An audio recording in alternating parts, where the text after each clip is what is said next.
안녕하세요. 오렌지입니다. 2012년 문화체육관광부 우수 교양도서로 선정된 홍지어 작가의 거장들의 스캔들은 총 8명의 대문호들의 인생을 그리고 있습니다. 그중 오늘은 러시아의 작가 도스토옙스키의 삶과 사랑에 대해 들려드리고자 합니다.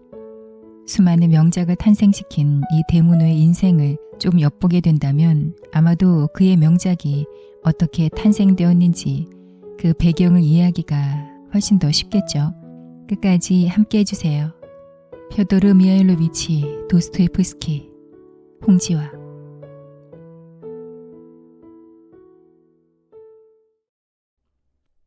작고한 지 130여 년이 지났지만 지금까지도 러시아에서 국민시인 푸시킨과 함께 국민소설가로 칭송받는 펴도르 미하일로비치 도스토옙스키. 러시아 문학이 세계 문학사에 끼친 영향을 간과할 수 없는데 이에 크게 이바지한 도스토옙스키는 러시아 문학의 양대 산맥인 톨스토이와 함께 19세기 러시아 문학의 기둥이다. 그는 넋의 리얼리즘이라 일컫는 그만의 독특한 스타일로 다양한 인물 유형을 창조하면서 세계 근대 문학 소설사에 독특한 기틀을 세웠다. 톨스토이의 문학이 인간의 선하고 정형적인 본성에 초점이 맞춰져 있다면 도스토옙스키의 문학은 정반대다. 그의 작품 속에 등장하는 여러 인간 군상들은 하나같이 울퉁불퉁 찌그러져 있고 다양한 갈등을 겪고 있으며 중요한 무언가가 결핍되어 있다. 그의 소설 속 복잡 미묘한 캐릭터들은 그가 유년기와 청년기를 보냈던 시대 상황에 기인한다. 도스토옙스키는 모스크바의 한 빈민가에서 빈민구제병원 의사의 둘째 아들로 태어났다. 어려서부터 보고 자란 도시적인 화려한 풍경과 그와는 대조적으로 그 안에서 힘들게 살아가는 도시 빈민들의 헐벗은 삶은 후에 그의 문학의 기틀을 형성하는 데 훌륭한 밑거름이 되었다. 모스크바 한쪽 귀퉁이에 자리 잡은 할렘가에서 빈민들과 어울려 성장기를 보냈던 경험은 그가 러시아 문학의 선구자로 탈바꿈하는 계기를 마련해 주었다. 그는 어려서부터 문학에 남다른 흥미와 재능을 보였는데 특히 낭만파 문학의 대부격인 월터 스콧의 작품들을 좋아했다. 부모님의 뜻에 따라 16살 때 상트페테르부르크 공병학교에 입학, 졸업 후 잠시 공병국에서 근무했다. 그러나 곧 자신의 길이 군인은 아님을 깨달아 1년 만에 퇴직했다. 때마침 유럽 전역에서 번역 출간된 발자크의 외제니 그랑데가 대중적인 인기를 누리자 그는 용기를 얻어 전업 작가가 되기로 결심했다. 당장은 경제적으로 힘들겠지만 자신의 길이 작가란 것을 믿어 의심치 않았다. 그리고 무엇보다 작가로서 성공할 자신도 있었다. 형에게 생활비를 얻었으면서 소설 습작에 전념했던 그는 얼마 지나지 않아 마침내 가난한 사람들로 러시아 문단에 화려하게 데뷔했다. 자전적인 성향이 강한 이 작품은 도시 뒷골목의 가난하고 헐벗은 빈민들의 삶과 심리를 예리하게 묘사해 당대 최고의 문학평론가 벨린스키가 제2의 고골리가 나타났다고 극찬할 정도로 수작으로 평가받았다. 이로써 그는 혜성처럼 떠오른 신예 작가로 문단의 주목을 받게 되었다. 1849년 장래가 촉망되는 작가로서 막 비상하려던 28살 청년 도스토옙스키에게 청천벽력 같은 일이 벌어졌다. 형장의 이슬로 사라질 운명에 처한 것이다. 당시 국가에서 불손분자로 규정한 사회주의자 페트라시옵스키의 집회에 매번 참가해 농노제에 반대하는 유인물을 유포했다는 죄명으로 체포되어 사형을 선고받은 것이다. 이는 19세기 유럽의 자유주의 물결이 러시아에 유입되는 걸 원천적으로 차단하기 위한 당국의 술책이었는데 고작 팸플릿이나 돌려읽던 독서토론 서클 멤버에게도 본보기로 가혹한 중형이 선고됐다. 여기에서 도스토옙스키와 관련한 유명한 일화가 전해진다. 현행법으로 체포된 그는 재판도 없이 곧 형장의 이슬로 사라지고 말 운명에 처해졌다. 천지가 개벽하지 않고서는 혹은 정말 신이 존재해 손을 쓰지 않고서는 그 운명을 비켜갈 수는 없었다. 막 사형이 집행되기 전 사형수인 그에게 지상에서의 마지막 5분이 주어졌다. 다이아몬드보다 더 귀한 시간 5분. 그는 인간으로서 조금 전까지 품고 있던 모든 희망을 훌훌 털어버리고 인생의 마지막 5분을 어떻게 값지게 쓸까 고민했다. 아는 사람들을 위해 작별 기도를 하는데 2분, 곁에 있는 다른 사형수들과 작별 인사를 나누는데 2분, 나머지 1분은 지금 눈에 보이는 아름다운 자연과 최후의 순간까지도 발을 딛고 서 있게 해준 땅에 감사의 키스를 하는데 쪼개어 쓰기로 했다. 단 하루만, 아니 단 1시간만 더 살고 싶다는 본능과 함께 28년 동안의 시간을 별 의미 없이 마음 내키는 대로 막 산 것이 사무치게 후회가 됐다. 마침내 처형 시작을 알리는 나팔 소리가 우렁차게 울리고 눈물 젖은 세상을 바라보던 그에게 정말 기적 같은 일이 벌어졌다. 총살 직전 황제로부터 사형 중지 명령이 내려진 것이다. 이 모든 일이 당시 황제였던 니콜라이 1세의 각본에 의해 짜인 일종의 퍼포먼스였다. 하지만 무심코 던진 돌에 개구리가 맞아 죽듯이 도스토예프스키는 사선에선 이 극한 체험으로 인해 어렸을 때 알았던 간질이 재발해 신경 조직마저 망가졌다. 이후 그는 평생을 간질로 고통받으며 살아야 했다. 단지 절대 권력자란 이유만으로 사람의 목숨을 담보로 한 개념 없는 황제의 잔인한 게임으로 말미암아 또 다른 사형수 중 하나는 평생 미치광이로 살았다고 한다. 그는 당시의 극한 체험을 자신의 소설 죄와 벌, 죽음의 집의 기록 등을 통해 참혹하게 묘사하고 있다.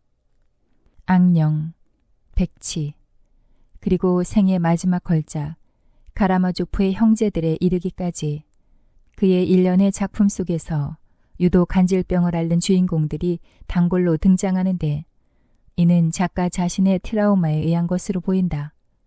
어쨌든 구사일생으로 목숨은 건졌지만 이것으로 시련은 끝이 아니었다. 시베리아 옴스크에서의 4년간의 중노동과 5년간의 군복무로 감형이 된 도스토예프스키는 머나먼 시베리아 벌판으로 유영을 떠났다. 그를 배웅하러 나온 친구 폰비진의 아내가 성경책에 심록을 지폐를 숨겨 석별에 선물로 주었는데 후에 이 선물이 그를 진정한 그리스도인으로 다시 태어나게끔 했다. 영하 40도의 혹한과 중노동에 시달리던 시베리아 옴스크에서 그가 짬짬이 읽을 수 있었던 유일한 책이라곤 성경책뿐이었다. 엘리트 출신이라는 이유로 죄수들 사이에서 왕따가 되기도 했지만 그는 무엇보다 자신이 살아있음에 감사했고 덤으로 받은 인생이라 생각하고 이전보다 긍정적으로 세상을 살아가려 노력했다. 누군가 내게 이제 신은 우리 곁에 없다고 세상에 진리밖에 그리스도가 있음을 증명해 보인들 그리고 설사 그게 사실이라 해도 나는 진리보단 차라리 그리스도 편에 머물겠다. 이렇게 말할 정도로 그는 힘들고 외로운 유형 생활을 통해 독실한 그리스도교인으로 거듭났다. 그는 4년간의 유형기간을 모범적으로 마치고 다시 세미팔라틴스크에서 5년간 군복무를 했다. 여전히 시시때때로 예고 없이 찾아오는 간질은 그를 독하게 괴롭혔다. 도시의 빈민가에서 보낸 성장기와 죽음의 문턱에까지 이르렀던 비극적이고도 기적적인 체험. 그리고 9년 동안의 혹독한 유형 생활의 기억은 그로 하여금 선과 악, 죄와 벌, 운명과 자유의지 사이에서 고뇌하는 자의 소름 끼치도록 인간적인 드라마를 쓰게 했던 것이다. 도스토예프스키는 영원한 반려자 안나 스니트키나를 만나 결혼하기 전까지 몇 명의 여자와 사랑의 토네이도에 휩쓸렸다. 그의 여자 관계가 괴테나 위고처럼 복잡한 건 아니었지만 그렇다고 아주 순수하고 깨끗한 것도 아니었다. 그런데 아이러니컬하게도 당대나 후대 사람들은 그의 여자 관계에 대해 지나치게 관대했고 일견 무관심해 보이기도 했다. 톨스토이의 불륜과 스캔들에 대해선 그토록 온갖 꼬투리를 잡아 심하게 비난을 퍼붓던 입이 험한 평론가들마저도 도스토예프스키의 스캔들에 대해선 대충 고개를 젓고 웃어넘기는 분위기였다. 왜 그랬을까? 돈에 울고 웃던, 그래서 돈 때문에 살아생전 쉴 틈 없이 펜대를 굴려야 했던 생계형 작가였던 그의 처지로 보아 톨스토이처럼 돈으로 여자를 꿰고 적당히 재미 좀 보다가 실증나면 차버리는 식의 연애를 즐길 리는 만무하고 어쩌다가 운 좋게도 그의 가난한 육신과 영혼까지 잠시 사랑한 여자가 있나 보지. 얼마나 가겠어. 저러다가 말겠지. 라고 생각했던 것으로 보인다. 그도 그럴 것이 실제로 그가 일으킨 대부분의 스캔들이라는 게 우리가 일반적으로 생각하는 스캔들의 모양새와는 달리 그가 되려 무섭고 영악한 여인들에게 일방적으로 농락당하고 마는 것으로 끝이 났다. 머리와 손에 먹물만 가득 묻힌 탓에 감정적으로 너무나 순수했던 도스토예프스키는 사랑에 있어서도 지나치리만큼 솔직하고 저돌적이었다. 그래서 그의 곁에 잠시 머물렀던 대부분의 영리한 여자들은 얼마 가지 못해 그에게 더 이상 매력을 느끼지 못해 실증을 내고 떠나갔다. 시련의 상처는 오롯이 그만의 것이었다.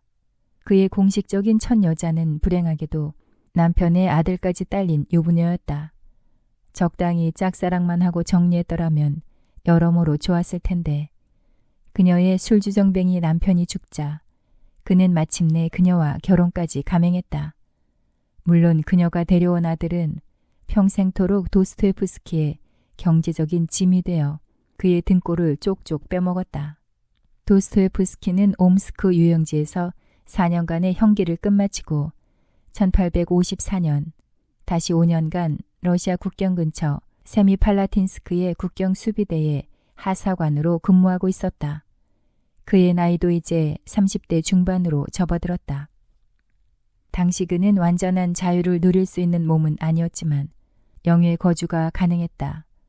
그 무렵 그는 한 상관의 집에 자주 드나들었는데 그 집 관리인인 이사예프라는 술꾼을 알게 되었다. 그리고 그의 부인 마리아와도 자연스럽게 친해지게 되었다. 그녀는 아담한 체구에 깡마르고 금발의 그냥 평범한 여인이었다. 성격은 열정적인 구석이 있긴 했으나 예민하고 히스테릭했다. 당시 그녀는 30살이었고 스라의 7살짜리 말썽꾸러기 아들이 하나 있었다.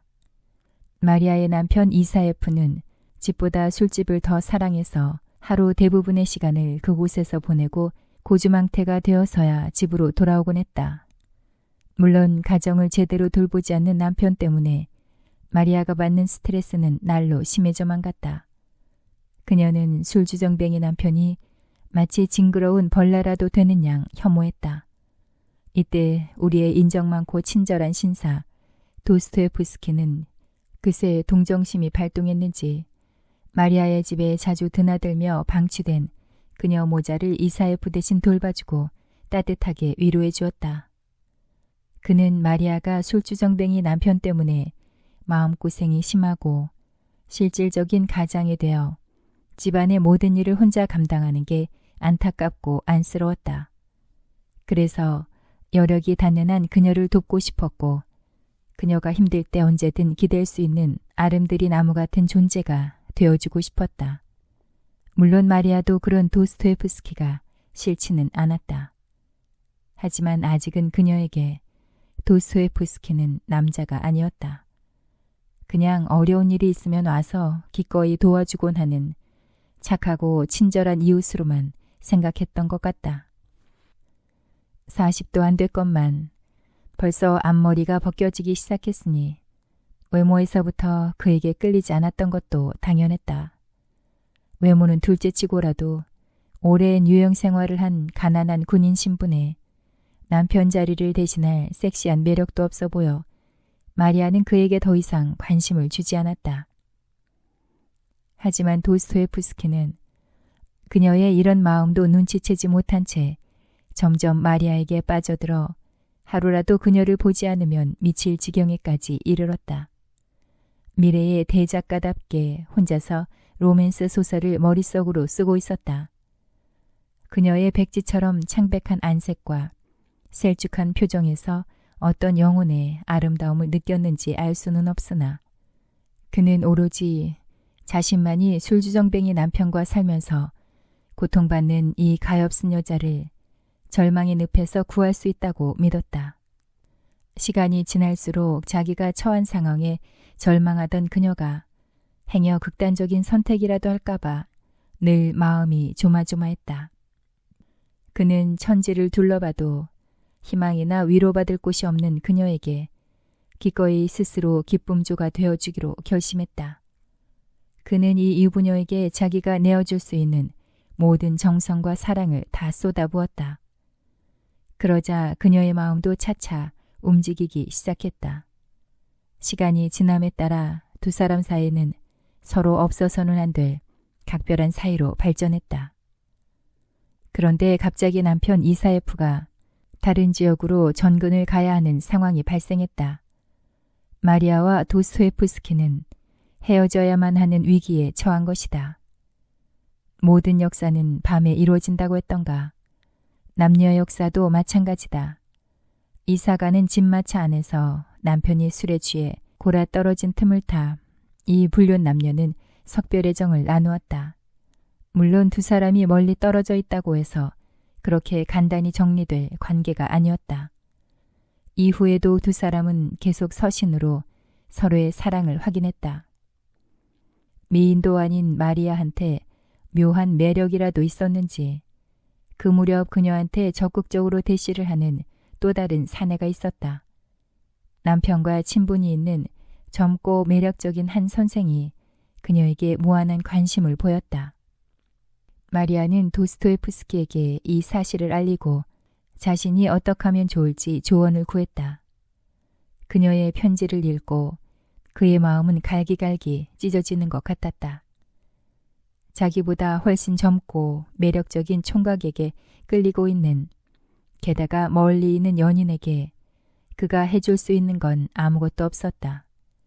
고작 편지로 자신의 사랑이 얼마나 깊은지 확인시켜주고 그녀의 흔들리는 마음을 다독거리는 수밖에는.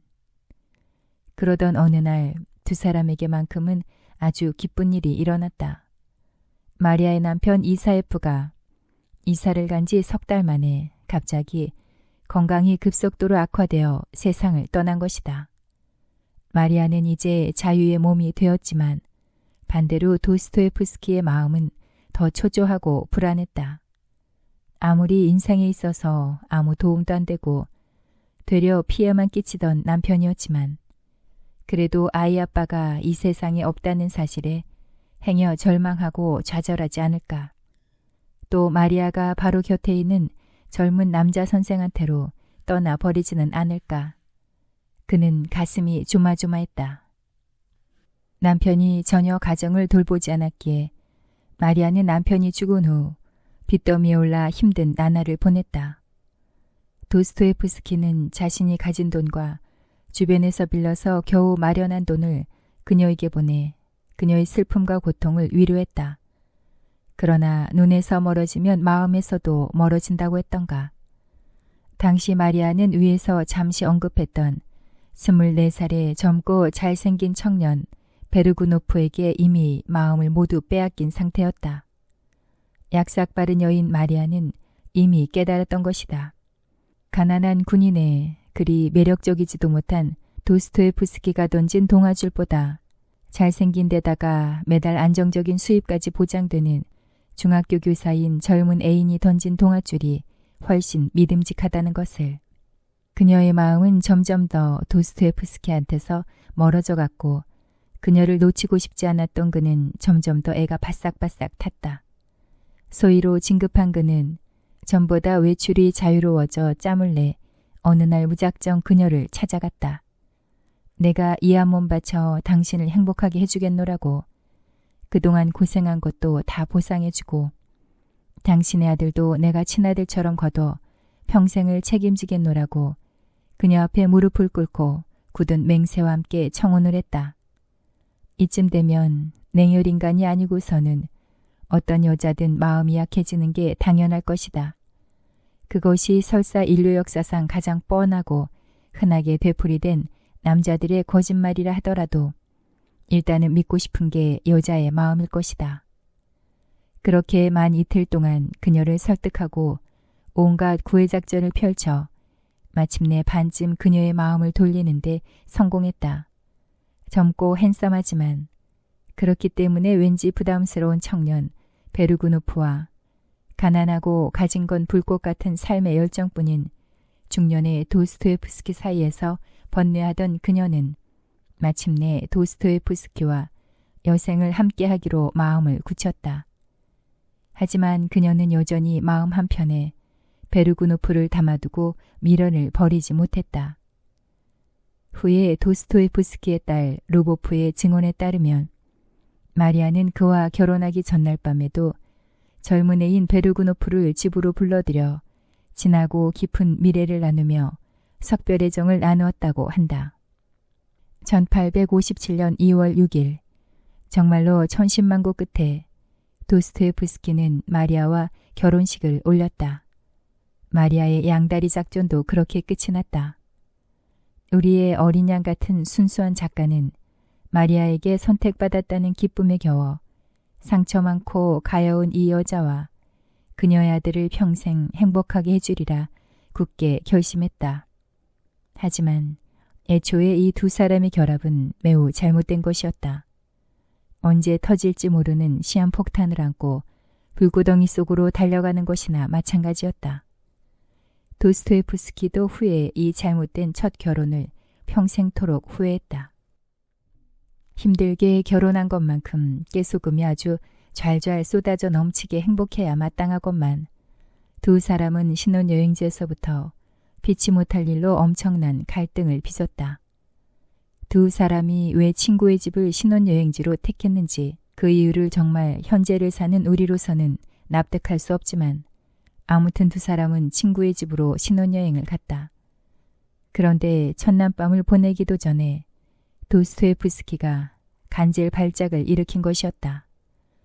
그가 간질병이 있다는 것을 몰랐던 새 신부로서는 놀란 것은 둘째치고 참 기가 막힐 노릇이었다.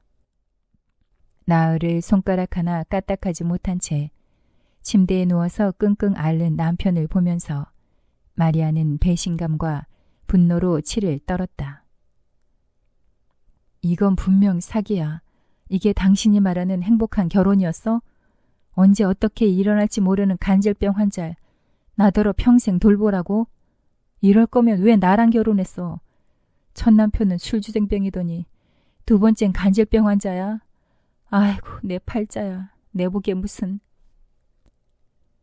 마리아는 혼미한 상태로 앓고 있는 그에게 꽥꽥 소리를 지르며 울부짖었다.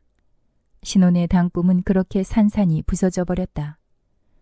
행복한 결혼 생활에 대한 기대와 희망은 물거품이 되어 사라졌다. 마리아는 기질상 아픈 남편을 돌보고 따뜻하게 감싸 안아줄 수 있는 좋은 여자는 못 되었다. 그렇게 신혼여행지에서 나흘을 앓고 정신이 제대로 돌아온 도스토옙스키는 아내 마리아에게 미안해 어쩔 줄 몰랐다. 하지만 이제 돌이키기엔 너무 늦어버렸다. 마리아는 날마다 히스테리를 부렸고 울부짖었다. 이해심 많고 착한 남자 도스토옙스키는 마리아의 기분이나 감정을 충분히 이해할 수 있었다. 사실 그는 자신의 간질병을 그저 간헐적인 것일 뿐이지 고질적인 자신을 평생 동안 갉아먹을 병이라고는 생각하지 않았다. 그러나 그의 믿음은 그저 자신의 바람에 불과했다. 사정이 이렇다 보니 그들은 결혼 생활 내내 삐걱거리기 일쑤였다. 평안한 결혼 생활이 아니라 매일매일이 무기 없는 전쟁터나 다름없었다. 날이 갈수록 늘 부족한 생활비와 가난에 허덕이고 만족치 못한 부부 생활. 게다가 마리아의 잦은 병치레와 도스토옙스키의 잦은 간질 발작 등 사실 모든 문제의 근원은 마리아가 그를 사랑하지 않았다는 데서 기인했다. 그녀는 그저 자기 현실에 맞춰 그를 따라왔을 뿐이지 그를 마음에 담아두고 사랑한 건 아니었다. 해서 그가 가진 부족함조차도 자기 몫으로 받아들이고 견뎌낼 수 있는 깊고 넉넉한 그릇은 못 되었다. 그녀는 그를 미래가 없는 형편없는 한량이라고 비난했다. 예술가의 배우자가 가져야 할 기본 덕목은 무엇일까? 배우자의 예술 세계에 대한 이해와 존중, 존경심 같은 것이 아닐까? 그것이 결여된 배우자와의 결혼 생활은 결국 서로를 원수처럼 핥히게 된다. 뿐만 아니라 창작에 전혀 도움이 안 되고 예술적 영감도 갉아먹고 만다. 그래서 그들의 결혼 생활 역시 엄청난 인내심을 필요로 했다. 이 모든 것으로 인해 결국 그의 정신세계는 엉망진창으로 황폐화되었다. 당시 마리아는 이미 중증의 만성 폐결핵을 앓고 있어서 병세는 점점 악화되어 갔다. 도스토예프스키 또한 점점 자신이 처한 현실에 지쳐 자포자기가 되어가고 있었다. 1859년 12월 도스토예프스키는 페트라시에프스키 사건 이후 10년 만에 자유의 몸이 되어 상트페테르부르크로의 귀향이 허가되었다. 그는 감격에 겨워 병석에 있는 아내 마리아를 트베르에 남겨놓은 채 꿈속에서도 그리던 자신의 일가가 있는 상트페테르부르크로 떠났다. 그의 나이도 어느덧 부록을 바라보았다. 해가 바뀌면서 도스토예프스키는 형 미하일의 집 근처에 집을 얻어 아내 마리아를 상트페테르부르크로 데려왔다. 하지만 그녀는 그곳 환경에 적응하지 못했다. 기후도 맞지 않을 뿐더러 주변 사람들과 잘 어울리지 못해 다시 티베르로 돌아가고 싶어 했다. 특히 그의 형 미하일이 그녀를 마뜩찮아했다. 도스토예프스키는 시간이 지날수록 자신이 꿈꿨던 행복, 단란함과는 거리가 먼 결혼 생활에 환멸을 느꼈다.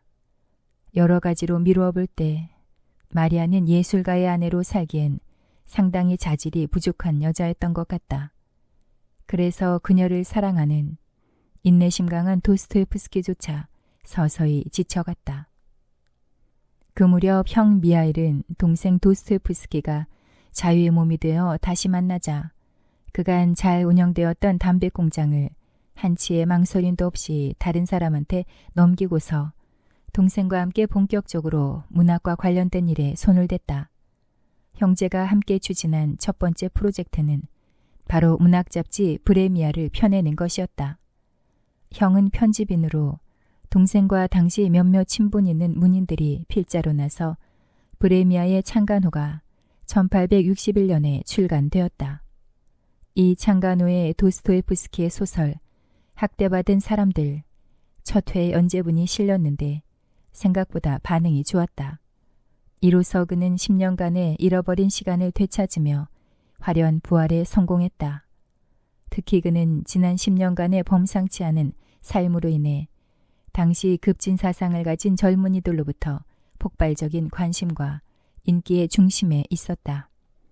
그들한테 도스토예프스키는 대단히 훌륭하고 카리스마 넘치는 영웅이자 스승 같은 존재였다. 도스토예프스키가 그의 작가 인생에 지대한 영향을 미칠 악녀 폴리나 수슬로바라는 여인을 만난 것도 그 무렵의 일이었다. 어느 날 그는 시베리아 유영기의 체험을 바탕으로 쓴 소설 죽음의 기록의 낭독회를 갖게 되었다. 그 낭독회는 전국 각지에서 모인 대학생들과 청년들로 성황을 이루었다. 그 안에 당시 22살이었던 폴리나 수슬로바가 매혹적인 아름다움을 물씬 풍기며 있었다. 그녀는 그의 훌륭한 연설에 격정적인 감동을 받았다. 당시 소위 있는 집 딸에 교육 수준도 높았던 엘리트 출신답게 그녀도 진보주의 사상에 관심이 많았고 지적 허영도 대단했다. 그가 연설을 마치고 우레와 같은 기립박수를 받으며 연단을 내려와 퇴장하는데 한 젊은 숙녀가 그의 길을 막아섰다. 그리고 당돌한 눈빛으로 그에게 말을 걸었다. 선생님, 저는 폴리나 수슬로바입니다. 선생님의 연설에 깊은 감명을 받았습니다. 저도 글을 쓰는데 선생님께 개인적으로 연락을 드려도 될까요? 또래의 평범하고 수줍음 많은 여성들과 다른 그녀의 당찬 모습이 인상 깊었던 도스토옙스키는 그래도 좋다고 흔쾌히 허락했다. 그리고 며칠 후 그녀에게 정말로 장문의 편지가 왔다. 그는 거기에 기쁜 마음으로 성실히 회답했다. 이렇게 하여 두 사람은 인연을 맺게 되었다. 늘 병석에서 히스테리나 부리는 마리아와는 달리 그녀는 편지에서조차 생기발랄했으며 박학다식한 까닭에 무엇보다 자신과 대화가 잘 통할 것 같았고 무척 명석한 여인이어서 그녀와 편지 왕래가 계속될수록 도스토옙스키의 마음은 그녀를 향해 달려갔다. 한마디로 그녀는 지금까지 그가 만나본 적 없는 아주 새로운 느낌의 특별한 여자였다.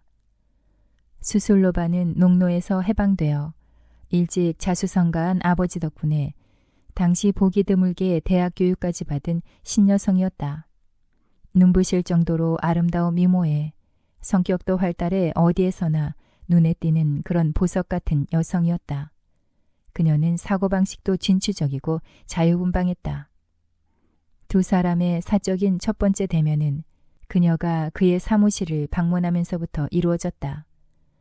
그리고 자연스레 친분이 쌓이면서 형 미하일의 집도 종종 들락거리게 되었다. 그녀 또한 작가 지망생이었고 공동 관심사가 많았던 그들 세 사람은 문학과 인생에 대해 진지한 대화를 나누었다. 형 미하일은 동생이 마리아와 헤어지고 수술로바와 정식으로 교제를 해 새 가정을 꾸렸으면 하는 눈치였다. 1861년 그녀의 단편소설 당분간이 도스토옙스키 형제가 발행하는 문예지 브레미아에 실렸다. 물론 문예지에 실릴 만큼 그녀의 작품 수준이 높지 않았으므로 도스토옙스키의 부분적인 문장 수정과 가필에 의해 게재된 것이었다. 그는 작품에 대한 칭찬과 더불어 이 어린 여류 작가의 앞날이 매우 기대된다는 평까지 잊지 않았다. 이러한 계기를 통해 두 사람은 더욱 가까워져 팬과 작가 혹은 스승과 제자 사이를 넘어선 서로 사랑하고 원하는 남녀 관계로 발전했다. 그는 40평생 동안 제대로 된 여자와 제대로 된 사랑을 못 해봤던 마음속 한을 수술로바를 통해 보상받고 싶어 했다. 기껏해야 연민을 사랑으로 착각해 발목 잡혀 남의 자식까지 거둬서 골머리를 썩고 있는 그가 아니었던가. 그는 따분하고 재미없고 아픈 아내 마리아를 잊은 채 이 도발적이고 매력적인 새 여자친구한테 푹 빠져 있었다. 그녀한테 자신의 모든 것을 걸었다. 수술로바 역시 마찬가지였다. 수술로바에게 남자의 나이나 외모는 전혀 고려 대상이 아니었다. 같은 또래의 여자들과 달리 야심도 포부도 남달랐던 그녀는 자신을 최고의 자리로 끌어올려줄 수 있는 남자를 원했다. 즉 트로피 연인을 원했던 것이다.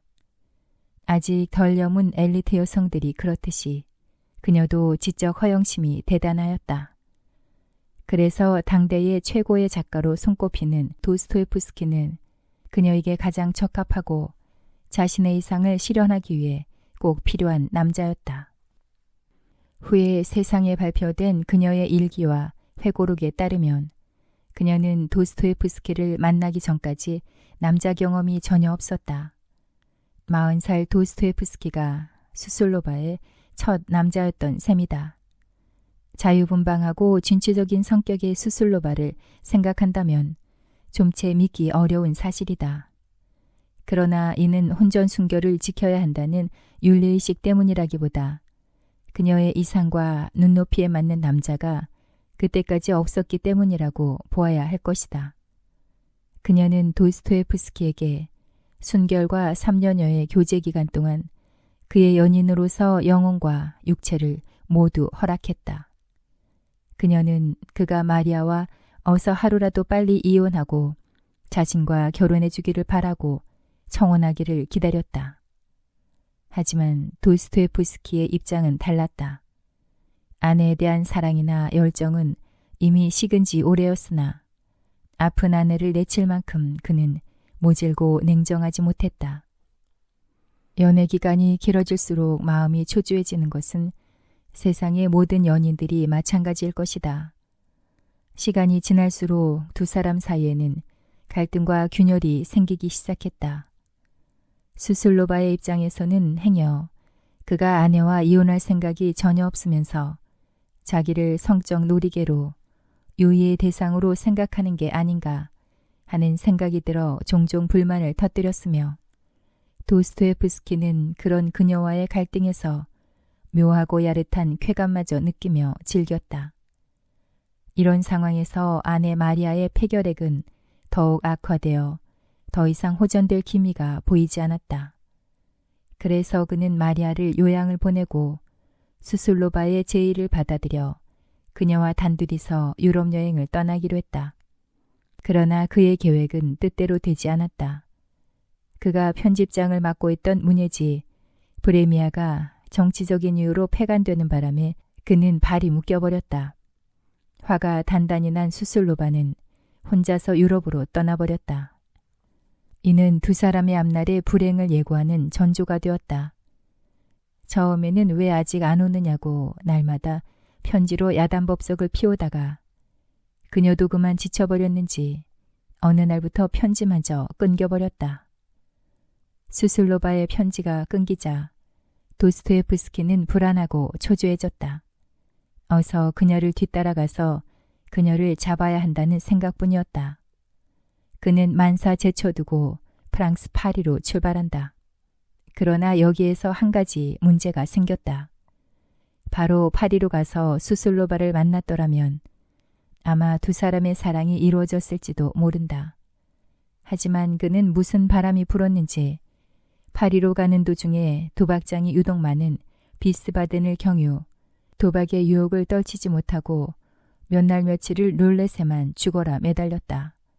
그는 이때부터 정신적인 갈등과 불안, 성적 욕망이 극에 달할 때마다 도박에 몰입하는 습관이 생겼다. 그렇게 도박에 돈과 시간을 탕진하다 문득 정신을 차리고 파리로 떠났다. 수술로바가 그를 만나 처음으로 한 말은 어서 와요도 아니었고 당신 어디서 농땡이 치다가 이제 오는 거야도 아니었다. 덤덤하게 너무도 아무렇지도 않게 많이 늦었네요 라고 말했을 뿐이다. 그녀한테서는 찬바람이 불었다. 더 이상 그를 상종하기도 싫다는 차가운 눈빛이었다. 그도 그럴 것이 그녀는 파리에 도착한 지 얼마 안 되어 새로운 로맨스에 흠뻑 빠졌다. 상대는 젊은 의학도였다. 그는 늙고 가난하고 미남도 아닌데다가 병든 아내의 뒤치다거리까지 해야 하는 도스토옙스키와는 비교도 할 수 없을 정도로 멋지고 능력 있는 남자였다. 당연히 그 상황에서 수술로바의 눈에 도스토옙스키가 눈에 들어올 리가 없었다.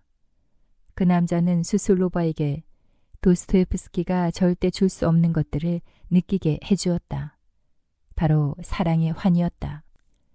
그러나 이 남자는 수술로바가 마음을 활짝 열어젖히자 오히려 부담스러웠는지 비겁하게 도망치고 말았다. 수술로바는 그를 잊지 못해 곁에 있는 도스토옙스키에게 독하고 매몰차게 대했다. 그녀한테 거부당하면 당할수록 그는 더욱더 애욕에 불타올랐다. 도스토옙스키는 수술로바의 발에 유독 집착했다. 그만 헤어지자며 자신의 사랑을 거부하는 그녀에게 그는 연인의 발에 키스를 미친 듯이 퍼부으며 안타까이 매달렸다. 그래서 혹자는 이를 두고 그가 패티시즘 경향을 지니고 있었다고 평한다. 그에게 여성의 발이란 단순히 신체의 한 부위라기보다는 성적 상징물에 가까웠다. 그 이전에도 그 이후에도 그에게 연인의 발은 불타는 애욕과 흥분의 메타포였다. 그러나 수술로바는 이제 더 이상 그를 사랑하지 않았다. 그녀는 자신이 현재 겪고 있는 비극의 원인이 도스토옙스키 때문이라고 생각했다. 그를 사랑한 걸, 그에게 자신의 모든 것을 준 것을 뼈저리게 후회했다. 세상에 멋진 남자도 많은데 왜 하필 저런 거지 같은 남자를 사랑한다고 착각하고 살았을까? 고작 저런 찌질이를 말이야.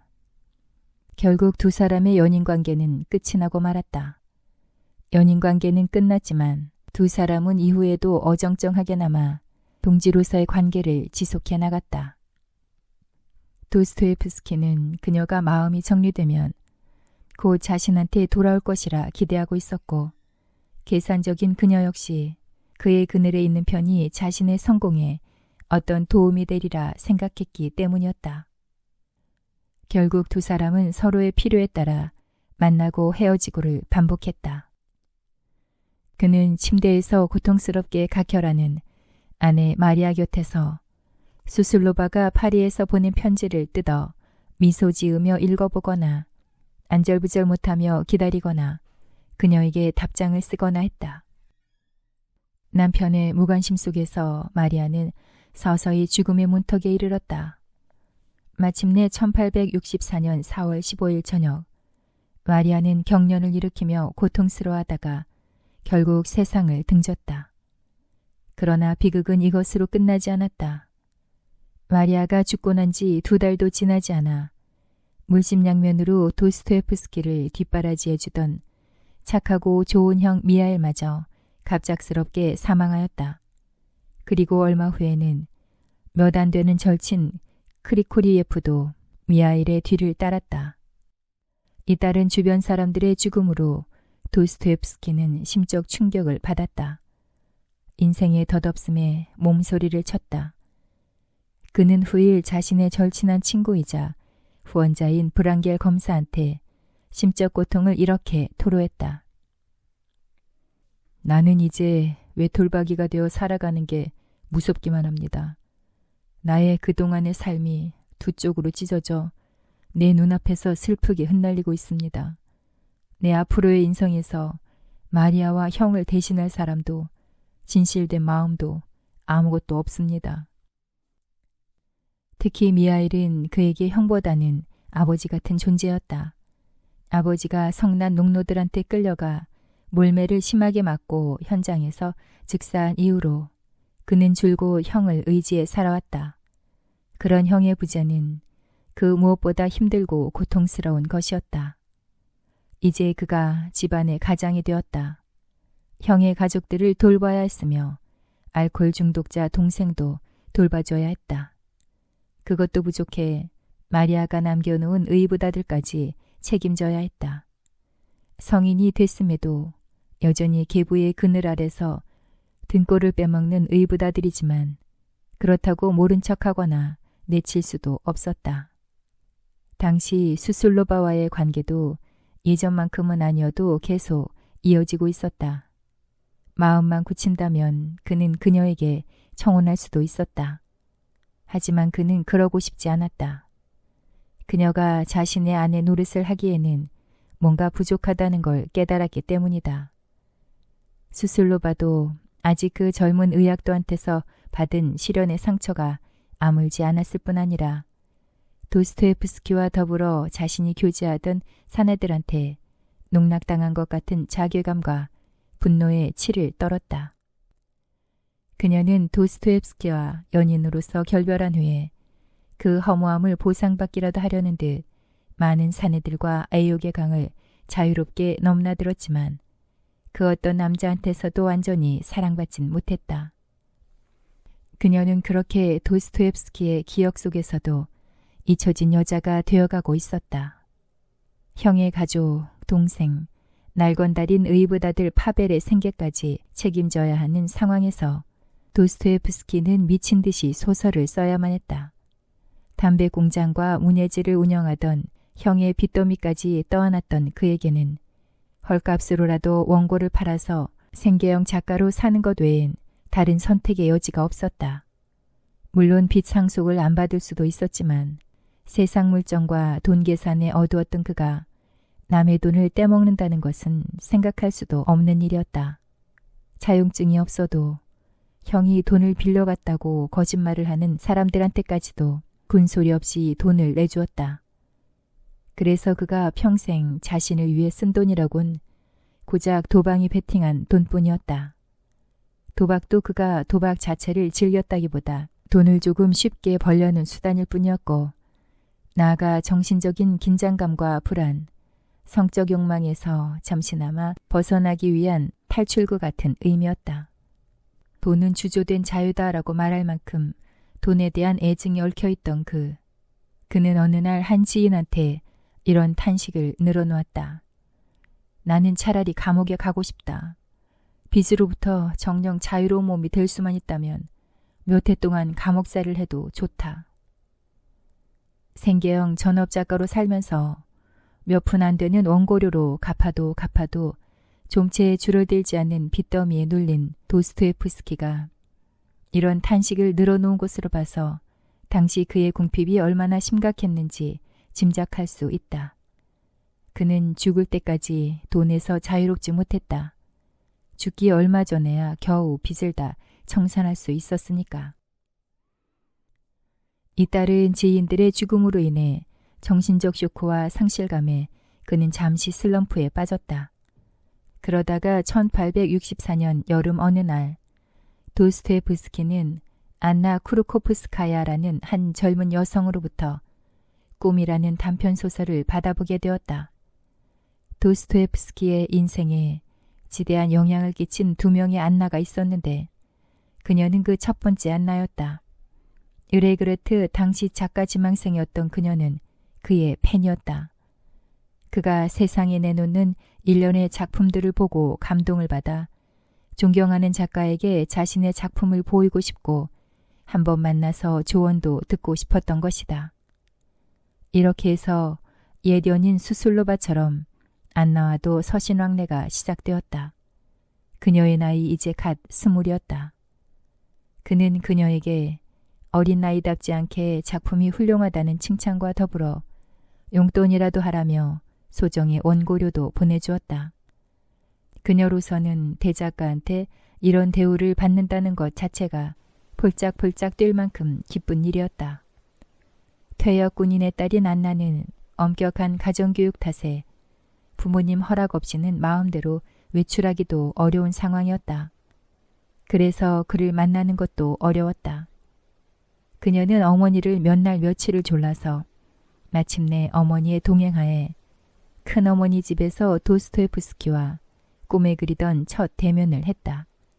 그러나 어른들의 감시 속에서 두 사람의 대화가 자유로울 리 없었다. 그냥 일상적이고도 기본적인 대화만 오갔을 뿐이었다. 그날 그녀는 눈부시도록 아름다웠다. 갓 20이 된 숙녀답게 윤기 흐르는 하얀 피부와 균형 잡힌 몸매, 도도해 보이는 짙푸른 눈동자, 그리고 허리까지 길게 늘어뜨린 흑갈색 머리카락 등 어느 것 하나 부족하지 않은 완벽한 여신 같은 미모였다. 40줄에 들어선 도스토옙스키는 그녀를 보자마자 정신이 번쩍 들었다. 마치 마른 하늘에 번개라도 치는 것처럼 내 운명의 여인이 지금 나타났다 싶었다. 특히 마리아처럼 무식하지도 수술로바처럼 제 잘난 맛에 건방을 떨지도 않았다. 그녀는 고상하고 품위가 넘쳤다. 그는 집에 돌아온 후에도 안나를 잊을 수 없었다. 수술로바를 만났을 때와는 또 다른 감정이었다. 그는 며칠 후 새 소설에 대한 조언을 명분 삼아 안나네 집을 방문했다. 때마침 안나의 부모는 외출 중이었고 집에는 안나와 그녀의 동생 소냐 뿐이었다. 나이가 벌써 40줄에 들어섰어도 내성적인 성격이었던 그는 사람, 특히 여자를 많이 만나보지 못했기 때문에 수줍음이 많았다. 특히 안나처럼 젊고 아름다운 미녀 앞에선 덜덜 떨려 말조차 제대로 할 수 없을 정도였다. 당시 그의 나이는 중년이 되어가는데도 그가 교제했던 여성들의 나이는 점점 어려졌다. 그 까닭은 10년간의 유형기간이 미친 폐해였다. 외부와 철저히 단절된 10년여를 살다가 마침내 밖으로 나오니 그와 어울릴 수 있는 여자들이란 모두 20대 초반의 문학 지망생들 뿐이었다. 안나를 마주보고 있는 그 순간 이 중년의 호라비는 첫 결혼의 실패와 그동안의 힘들었던 기억들이 한꺼번에 모두 녹아내리는 것 같았다. 그녀의 눈망울을 바라보면서 전율마저 느꼈다. 대화는 즐거웠고 두 사람은 서로에게 더욱더 친밀감을 느끼는 계기가 되었다. 그런데 더 재밌는 사실은 안나보다 그녀의 동생 소냐가 그에게 더 급속도로 빨려들어 갔다는 사실이다. 고작 14살짜리 꼬마 숙녀가 저한텐 관심도 없는 아버지뻘인 남자 때문에 상사병까지 걸렸다고 하니 실소가 절로 난다. 어쨌든 운명의 장난질로 그의 눈에는 언니 안나만 보였을 뿐이다. 당시 그의 마음은 완전히 안나 것이었다. 문학 좀 한다고 겉멋만 잔뜩 들어 설치는 천방지축의 자유분방한 수술로바한테 진저를 치던 그에게 귀족적인 용모와 품위를 지닌 안나는 자기 그물에 걸려들 가능성이 별로 없는 세계 최고의 여자로 보였다. 처음이자 끝인 사랑으로 느꼈다. 그래서 그녀를 놓치면 안 될 것 같았다. 적어도 그때만큼은 절실했다. 군인 출신이었던 안나의 아버지는 딸이 도스토옙스키와 교제를 하자 결사 반대했다. 문학에 대한 이해도 없었을 뿐더러 도스토옙스키의 지난 10년간의 유형 경험도 마뜩찮아했다. 그는 도스토옙스키를 가리켜 전과자라고 못 박았을 정도로 그를 혐오했다.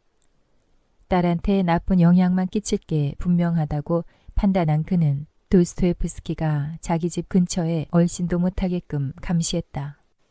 그러나 더 큰 문제는 아버지의 반대가 아닌 안나 자신이었다. 제법 영리하고 냉철했던 안나는 도스토옙스키와의 만남이 거듭될수록 자기 사랑에 대한 확신이 흐려졌다. 처음에는 유명 작가에 대한 존경 내지는 호기심으로 만났다. 하지만 도스토옙스키를 작가가 아닌 평생을 함께할 배우자로 봤을 때 그녀가 품었던 환상은 파도에 씻겨나가는 모래성처럼 와르르 무너졌다. 그의 예민한 성격과 무서운 집착 내지는 독점욕, 불안하기만 한 정신상태 등 그에게 인생을 맡기고 평생을 함께하기엔 골백번을 생각해도 시쳇말로 온몸에 기름을 붓고 불기둥을 향해 돌진하는 자살 행위인 것 같았다. 그녀가 생각했던 결혼이란 한 사람의 희생과 헌신만 강요받는 그런 종속적이고 맹목적인 부부관계가 아니었기에 그를 위해 자신을 헌신할 생각이 추워도 없었다. 결국 그녀는 그가 청혼을 하자 뜻밖의 돌출행동을 했다. 그를 남겨두고 갑자기 눈물을 터뜨리며 밖으로 뛰쳐나가는 것으로 그의 프로포즈를 거절했다. 그리고 며칠 지나지 않아 바로 상트페테르부르크를 떠났다. 이후 그녀는 진보적 사회주의 사상에 심취해서 파리 코민에 가담했고 이때 만난 프랑스 혁명가 빅토르 자크라로와 결혼해 러시아로 다시 돌아왔다. 그리고 먼 훗날 안나는 도스토옙스키와 다시 해오해 옛 추억을 더듬으며 편하게 우정을 나누었다. 그의 영원한 반려자인 두 번째 안나가 둘 사이를 질투할 정도로 그들의 우정은 각별했다. 그녀에 대한 그의 회상을 살펴보면 두 번째 안나가 그럴만도 하다. 그는 훗날 첫 번째 안나에 대해 다음과 같이 회상했다. 안나 쿠르코프스카야는 내 전 생애를 걸쳐 가장 훌륭하고 멋진 여자였다. 그녀는 총명하고 문학적인 재능도 풍부한 데다 도덕성과 자제력까지 겸비했던 현명한 여자였다. 나는 그녀를 뜨겁게 사랑했다. 하지만 그녀가 자기 주장이 강했기에 감당할 자신이 없어서 그녀와 일생을 함께하기를 포기했고 그녀의 이상에 맞는 남자를 만나서 진심으로 행복해지길 기도했다.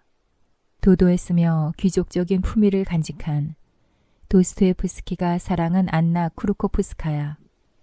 그녀는 그의 소설 백치에서 아그라야로 재탄생되었다. 한편 안나의 동생이자 한때 그녀의 연적이었던 소냐는 후에 저명한 수학자가 되어 그와 일생 동안 우정과 친분을 쌓았다. 먼 훗날 그녀는 회고록을 통해 도스토옙스키에 대해 다음과 같이 말했다. 처음 그를 만났을 때 그는 매우 젊고 소박하고 매력적이었으며 현명해 보였다. 그가 정말 당시 내 나이의 3배가 넘는 43살이라는 게 믿어지지가 않았다. 나는 그에게 그가 좋아하는 베토벤의 열정 소나타를 연주해주곤 했는데 그게 당시 내 유일한 즐거움이었다. 그는 대작가임에도 불구하고 우릴 마치 자신의 오랜 친구처럼 대했다. 그래서 나는 그에게 무한한 존경심과 친근감을 느꼈다. 나는 많이 어렸지만 남몰래 그를 사랑하고 있었다. 어느 날 그가 언니한테 안나, 나는 당신을 처음 본 순간 사랑했어. 제발 내 마음을 알아줘요. 나는 안나를 친구로서 사랑하고 있는 게 아니야. 나의 여자로서 모든 걸 다 바칠 각오로 당신을 사랑하고 있는 거야. 라고 말하는 것을 옆에서 듣고 나는 너무 충격적이어서 현기증을 느꼈다. 심한 고독과 굴욕감까지 느껴 온몸의 피가 거꾸로 치솟는 기분이었다. 살면서 그런 기분은 그게 처음이자 마지막이었다. 나는 그때 방에서 뛰쳐나가면서 혼자 중얼거렸다. 이제 내 모든 것이 끝났다고. 그는 내게 그런 사람이었다. 첫 번째 안나가 도스토옙스키에게 마음속 가시 같은 존재였다면 두 번째 안나는 그의 마음속에서 골물대로 골문 가시를 빼주고 치유해준 의사와도 같은 존재였다. 첫 번째 안나가 자기애가 강해 다른 누군가를 품을 수 없는 사람이었다면 두 번째 안나는 정반대로 헌신적이었다. 어린 나이였음에도 불구하고 성숙한 마음 씀씀이로 가시투성이인 도스토옙스키를 캥거루처럼 품에 보듬어 세계적인 작가로 키워낸 것이다. 예술가의 배우자로서, 특히 도스토옙스키의 아내로서 이보다 더 적합한 사람은 세상에 없을 것이었다.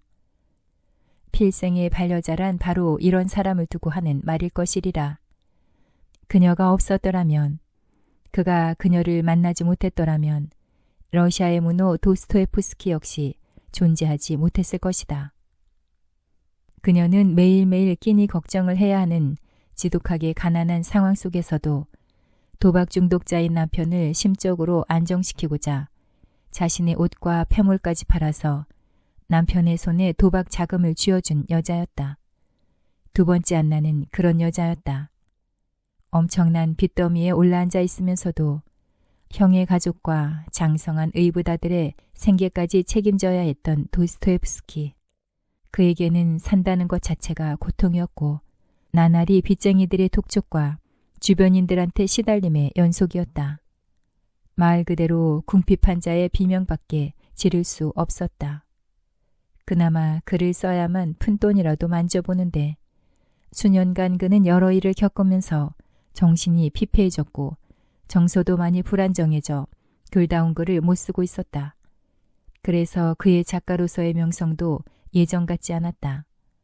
돈을 빌릴 사람도 이젠 더 이상 없었다. 누구도 그를 믿고 돈을 빌려주길 꺼렸다. 좌절 속에서 하루하루를 연명하던 어느 날 마침 때맞춰 악덕 출판업자 스텔로프스키가 그에게 솔깃한 제안을 했다. 도스토옙스키 작품의 출판권을 빌미로 1866년 11월 1일까지 장편소설 2편을 완성해 넘기기로 하는 조건으로 3,000루블의 선불을 주겠다는 것이었다. 물론 기한을 넘기면 벌금과 함께 그의 모든 출판권을 자기가 갖는다는 조건도 붙였다.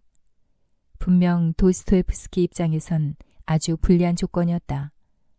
즉 이것은 작가한테 기한을 정해 언제까지 작품을 공산품처럼 찍어내라는 말이나 다름없었다. 하지만 궁핍에 찌든 생계형 작가 도스토옙스키는 당시 찬밥 더운 밥 가릴 처지가 아니었다. 형수는 자신의 아들이 건축가였음에도 불구하고 여전히 생활비를 그에게 뜯어가고 있었고 원하는 액수를 안 주면 마치 돈을 맡겨놓기라도 한 것처럼 난리를 부렸다. 장성한 의붓아들 파벨은 여전히 제약가림을 못하고 가난한 계부에게 당연하다는 듯 돈을 받아갔다. 자신은 정작 빵 한 조각 사 먹을 돈도 없을 때가 많았지만 그들한테는 야박하게 굴지 못했다. 사정이 이렇다 보니 그는 그 악덕업자와의 계약을 마다할 수 없었다. 설사 그게 앞으로의 작가 인생에 치명적인 오점을 남긴다 해도 그는 당장은 악마와 거래를 해서라도 먹고 살아야만 했다. 물론 스텔로프스키가 노렸던 건 단 하나였다. 그의 작품 저작권 및 출판권을 모두 몰수해 자신이 소유하는 것. 도스토옙스키는 앞뒤 따져볼 여유도 없이 그가 던진 3,000루블의 미끼를 홀라당 물었다. 그러나 그 돈마저도 빚을 갚고 그에게 빈대처럼 빌붙어 사는 가족들의 생계비를 주는 등 이것저것 제하고 나니 정작 수중에 남는 건 200루블도 채 못 되었다. 아, 그는 이 돈으로 무엇을 했던가. 뜻밖에도 도박이었다. 그는 이 돈을 가지고 그동안 가끔은 따는 재미도 봤던 비스받은 도박장으로 향했다. 어떻게든 펜을 들고 글을 써야 한다는 극에 달한 긴장감이 그를 또 룰렛 앞으로 유혹했다. 그리고 결국 그 몇 푼 안 되는 돈마저 깨끗이 날렸다. 집에 돌아갈 차비도 없어서 그는 당시 최고의 명성을 누렸던 투르게네프에게까지 돈을 빌려주십사 동정심을 자극하는 편지를 썼다. 후에 이 일로 인해 자격지심이 심했던 그는 투르게네프를 의도적으로 모함하고 다니는 등 신사답지 못한 행동을 했고 두 작가 사이에는 보이지 않는 신경전이 수년간 펼쳐졌다. 당시 도스토옙스키는 물에 빠진 사람을 구해줬더니 뺨 때리는 격이나 마찬가지인 행동으로 투르게네프를 자극했다. 그의 이유 없는 모략의 모진 고초를 겪은 점잖은 신사 투르게네프는 인내할 수 있을 때까지 인내했다. 투르게네프는 그를 정신이 온전치 못한 사람으로 치부하고 아예 무반응으로 일관했다. 이렇게 해서 도스토옙스키는 스텔롭스키에 받았던 계약금을 한 푼도 남기지 않고 다 써버렸고 원고를 넘기기로 한 마감일은 하루하루 다가오는데 준비된 작품은 없었다. 그야말로 고양이한테 쫓기다 코너에 몰린 생쥐 꼴이었다. 시간이 지날수록 피가 바짝바짝 타들어가는 것 같았다. 그는 한 친구의 조언을 받아들여 속기사를 구해 일을 진행하기로 했다. 친구한테 속기사 한 명을 소개받았는데 그녀가 바로 그의 운명을 좌지우지한 여인 두 번째 안나 스니트키나였다. 그녀는 이제 갓 20이었고 도스토옙스키는 45이었다. 그녀는 평소 그의 작품을 즐겨 읽으며 그를 작가로서 존경에 마지 않았다. 그녀의 친구들이 그녀를 네토츠카 네즈바노바의 주인공인 네토츠카라 부를 정도로 그녀는 그의 소설에 매료되어 있었다. 그녀 역시 그 당시 젊은이들처럼 진보적인 사상을 가지고 있었으며 예쁘지는 않았지만 단정하고 반듯한 이미지였다. 안나는 중학교를 우등생으로 졸업하고 사범학교에 진학했지만 1년 전에 아버지가 갑작스럽게 세상을 뜨자 학교를 그만두고 속기사로 일하며 어머니와 자신의 생계를 책임졌다. 안나는 두뇌가 명석하고 분별력이 뛰어났으며 생활력이 아주 강한 여인이었다. 두 사람이 처음 만난 것은 1866년 10월 4일 그의 집에서였다.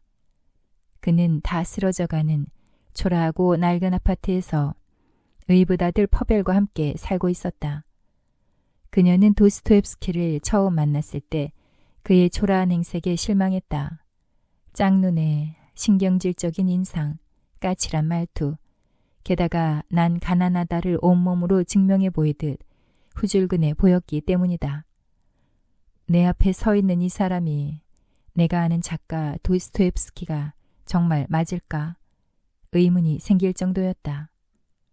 어쨌든 출판업자와의 계약 날짜까진 한 달이 채 남지 않은 상태에서 그들은 서두르지 않으면 안 되었다. 도스토옙스키는 방안을 서성이며 안나에게 구술해 주었고 안나는 그가 불러주는 것을 하나도 놓치지 않고 빠짐없이 속기로 적어 퇴근 후 정서를 해 다음 날 아침이면 어김없이 그의 책상에 올려두었다. 도스토옙스키는 처음 며칠 동안은 그녀의 이름도 기억 못할 만큼 무신경했으나 점차 그녀의 강한 책임감과 단정한 매력에 사로잡혔다. 그녀를 만난 지 불과 26일 만에 그의 최고의 대표작으로 꼽히는 죄와 벌과 노름꾼이 무사히 탈고되었다. 특히 노름꾼은 도박꾼인 작가 자신과 전 여자친구였던 수슬로바와의 묘한 사랑과 경험이 바탕이 된 자전적 작품이다. 일이 제대로 척척 진행이 되자 도스토옙스키는 안나에게 무한한 고마움을 느꼈고 그 고마움의 표시로 마땅히 해줄 것도 없어서 홀어머니와 단둘이 사는 그녀의 집을 방문했다. 당시 두 사람 사이에서는 신뢰와 우정을 넘어선 어떤 사랑 같은 게 움트고 있었다. 그는 안나가 자신이 생각하는 이상적인 반려자라 믿어 의심치 않았고 영리하고 현명한 그녀 역시 그의 천재성에 일조하는데 제 일생을 걸어도 아깝지 않다고 생각했다. 원고를 무사히 넘기고 얼마 지나지 않아 도스토옙스키는 그녀에게 정식으로 청혼하려 그녀의 집을 찾았다. 마침 안나의 어머니는 외출 중이었다. 그는 무슨 꿍꿍이인지 새로 집필할 소설의 스토리라며 그녀에게 이야기를 시작했다. 그런데 그건 자신의 지난날에 대한 고해나 다름없었다. 그는 안나의 맑고 깊은 눈을 마주보며 다음과 같이 물었다. 아주 진지한 눈빛으로. 근데 그 주인공은 그런 위기 상황에서 꼭 당신 또래의 젊은 여인을 만났소. 가령 그녀를 말하기 좋게 안나라고 이름 붙입시다. 나이차도 많고 성격도 많이 다르고 게다가 아주 가난해서 평생 고생만 시킬 것 같은데 바로 당신이라면 그런 남자를 사랑할 수 있겠소? 그러자 그녀가 눈을 반짝이며 대답했다. 선생님, 그게 왜 불가능하다고 생각하세요? 그녀가 그를 정말로 사랑하고 있다면 그런 것 따윈 전혀 문제가 되지 않아요. 그녀 역시 그와 함께 할 수 있다면 아주 행복할 거예요. 그 여주인공이 바로 당신이라고 생각해봐요. 당신이라면 후회하지 않을 자신이 있어. 내가 당신한테 내 아내가 되어달라고 청혼한다면 그러면 당신은 어떤 대답을 해주겠소? 그는 떨리는 목소리로 안나에게 그렇게 사랑을 고백했다. 잠시 생각에 잠긴 그녀는 차분한 음성으로 조곤조곤 대답했다. 저라면 선생님이 저한테 지금 청혼하고 계시다면 이렇게 대답할 거예요. 내 생명이 다하도록 당신을 영원히 사랑하겠다고. 예, 그러겠어요. 그 순간 그는 자신의 45해의 생애에서 비로소 금빛 찬란한 구원의 빛을 보았다. 나이 차 많은 부부로 살아봤기에 그 힘듦이 어떤 것인지 너무도 잘 알던 그녀의 어머니는 처음에는 딸의 결혼을 반기지 않았지만 딸의 설득에 못 이겨 마침내 허락했다. 두 사람은 그렇게 부부의 연으로 맺어지게 되었다. 후에 그는 안나에게 청혼할 당시를 떠올리면서 굉장히 조심스럽고 어려운 결정이었으며 자신의 불행한 처지 때문에 남자로서 자신감도 없었다고 고백했다. 궁핍에 찌들어 살던 도스토옙스키가 결혼 비용 마련이 막막해서 악덕 출판업자 스텔로프스키를 다시 찾아가 다음 소설의 계약금으로 700루블을 받았다. 그렇게 어렵게 결혼 준비를 마쳤다. 하지만 두 사람의 결혼은 주변 사람들에게도 축복받지 못했다. 무엇보다 아직 그를 뜯어먹을 궁리만 하고 있는 형의 가족들과 의붓아들의 반대가 심했다. 이 모든 역경도 그들은 사랑과 이해로 극복했다.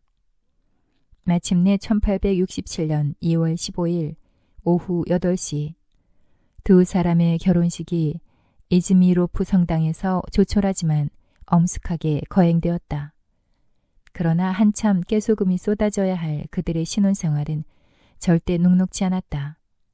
안나가 마뜩찮아서 갖은 시기와 모험을 일삼던 도스토옙스키의 친척과 의붓 아들로 인해 두 사람의 정신적 스트레스가 이만저만이 아니었다. 게다가 도스토옙스키는 여기저기 신경을 쓰다 보니 간질 발작도 그만큼 잦아졌다. 이대로는 더는 안 되겠어요. 나도 힘들지만 나보다 당신이 더 힘들어서요. 참다 못한 안나가 마침내 칼을 빼들었다. 자신의 폐물을 모두 판 돈과 결혼할 때 지창금으로 받았던 돈 전부를 시집 식구들한테 주고서 도스토예프스키와 함께 신혼여행이 아닌 도피여행을 떠났다. 그들은 상트페테르부르크를 떠나 드레스덴의 여장을 풀었다. 그런데 재벌을 못 준다고 도스토예프스키는 다시 도박에 손을 댔다. 그는 매일 밤마다 빈털터리가 되어 집으로 돌아와 그녀 앞에서 싹싹 빌며 이렇게 말했다. 나의 사랑하는 안나, 날 용서해줘. 당신은 나를 불황자라고 나무라겠지. 나는 오늘 또 일을 냈소. 당신이 준 돈을 몽땅 잃었다오. 한 푼도 안 남았소. 미안하오. 정말로 미안해. 그들은 집을 얻을 만한 돈도 없어서 정착하지 못하고 이곳저곳 떠돌아 다녔지만 그는 여전히 도박 중독에서 벗어나질 못했다.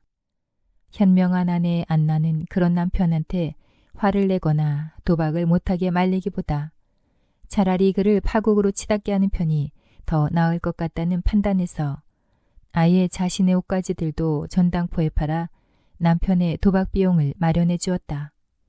어차피 하루 이틀 만에 정신이 돌아올 것도 아니어서 밑빠진 항아리에 물붓기란 걸 빤히 알았지만 그래도 그녀는 남편에 대한 믿음과 희망을 저버리지 않았다.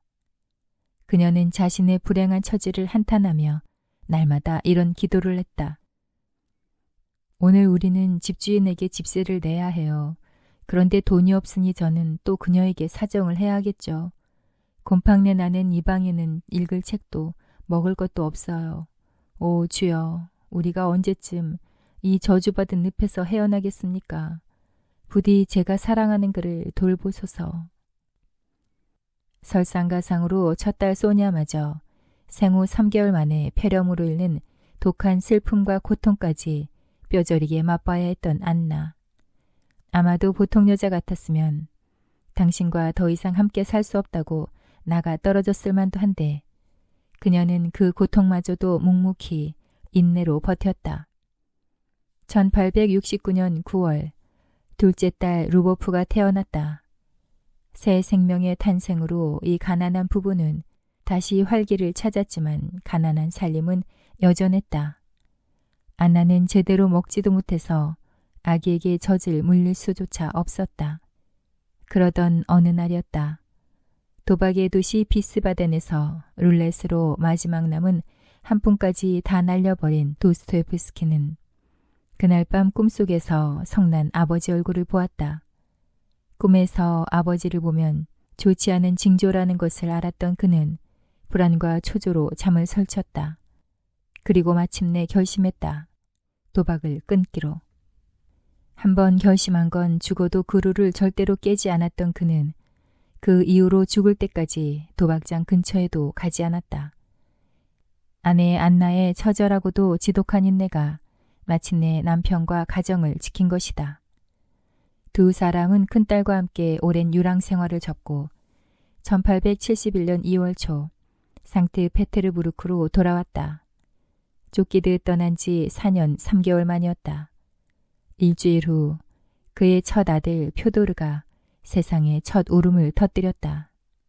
도스토옙스키는 나이가 들수록 더 안정되고 행복한 인생을 살았다.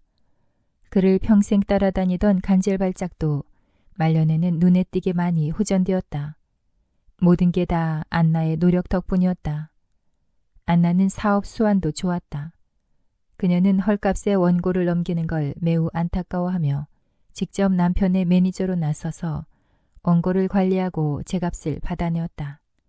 뿐만 아니라 악령부터는 출판업자로 나서서 성공을 거두어 경제적으로도 여유가 생겼다.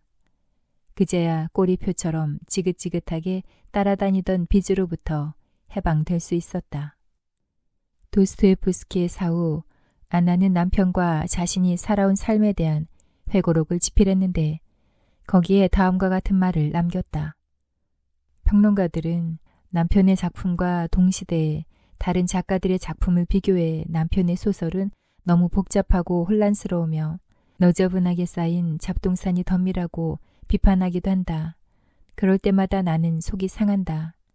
남편은 작품을 수정하고 검토할 시간조차 갖지 못했다. 그가 자기가 쓰지도 않은 빚까지 바보같이 떠안지 않았더라면, 그래서 다른 작가들처럼 원고를 넘기기 전에 다시 검토하고 다듬으면서 서두를 필요 없이 소설을 썼더라면 남편은 작품의 예술적 측면에서도 성공할 수 있었을 것이다. 불행히도 남편은 단 한 번도 그런 기회를 갖지 못했다.